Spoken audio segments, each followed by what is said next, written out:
Pour le montage d'un amortisseur FGR. Voilà. Donc je commence. Voilà, je viens de finir l'opération de l'ancien. Donc une fois retiré les deux flancs de part et d'autre et la selle, je commence à desserrer avec une clé de 14 l'écrou de l'amortisseur ici, la bielle que vous voyez ici. Je défais l'écrou qui se trouve de l'autre côté, clé 17. Et je desserre l'écrou de l'autre côté, pareil, de l'autre bielle, je la desserre. C'est pas la peine de le retirer complètement. Bon, l'écrou, je le retire carrément. Et l'écrou de l'autre aussi, comme ça va permettre de faire descendre le bras de la biellette. Voilà, une fois que j'ai fait ça, pareil, je peux desserrer justement l'écrou avec une clé de 17. Je peux même, je le retire, hein. De toute façon, l'amortisseur ne va pas partir. Voilà, une fois que j'ai fait l'écrou en haut, l'écrou en bas, et la biellette, je peux m'attaquer justement au réglage de l'amortisseur. Ces trois écrous qu'on voit ici, pour une clé de 10, que je défais. Voilà, le souci, c'est qu'il faut démonter justement pour faciliter le passage du câble. Je défais les deux petits connecteurs qu'on voit ici, un noir et un gris.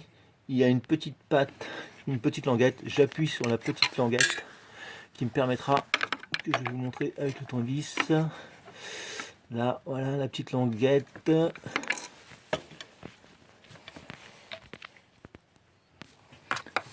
La petite languette, voilà, ici. Donc j'appuie sur la languette et je déconnecte le gris et le noir, voilà, ce qui permettra de passer les deux câbles qu'on voit juste au-dessus ici, qui vont là et qui passent derrière le carter.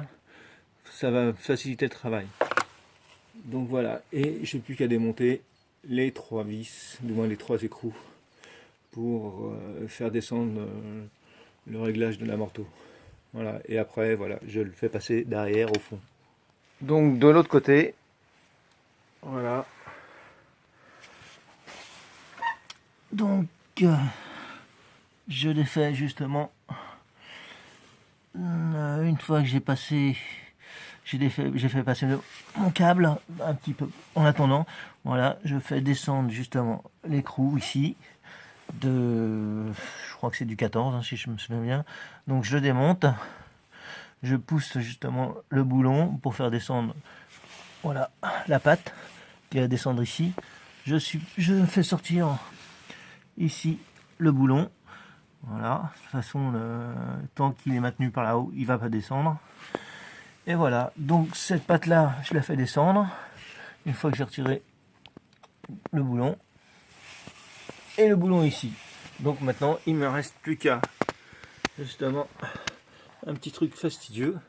Ici, vous allez voir, le boulon qu'on voit pour le ressort est au fond. Et en fin de compte, il passe devant un câble.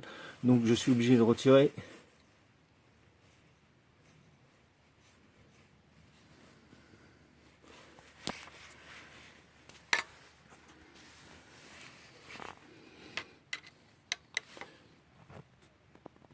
Voilà, donc je suis obligé de retirer ces petites vis avec une clé à pipe diamètre 8 pour me permettre justement de faire glisser le boulon du ressort de la partie haute. Voilà, une fois que j'ai fait ça, je retourne de l'autre côté, je retire, je pousse le boulon et voilà, l'amortisseur il tombe.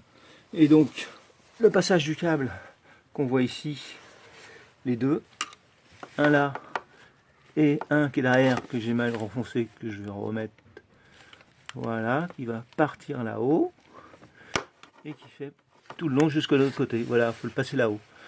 Et une fois que, donc bien sûr, vous retirez pour le démonter, bah, il va passer ici, hop, et il va descendre et l'amortisseur va descendre avec. Voilà, et une fois que vous avez tout démonté, bah, vous refaites la même chose en sens inverse. Donc vous repassez, vous remontez l'amortisseur, vous le calez un petit peu en bas par une cale, le temps de passer le câble là et de le récupérer à l'autre côté. Voilà, une fois que vous avez fait ça, vous n'avez plus qu'à refaire toute la démarche en sens inverse et vous avez un nouvel amortisseur tout neuf pour votre FJR.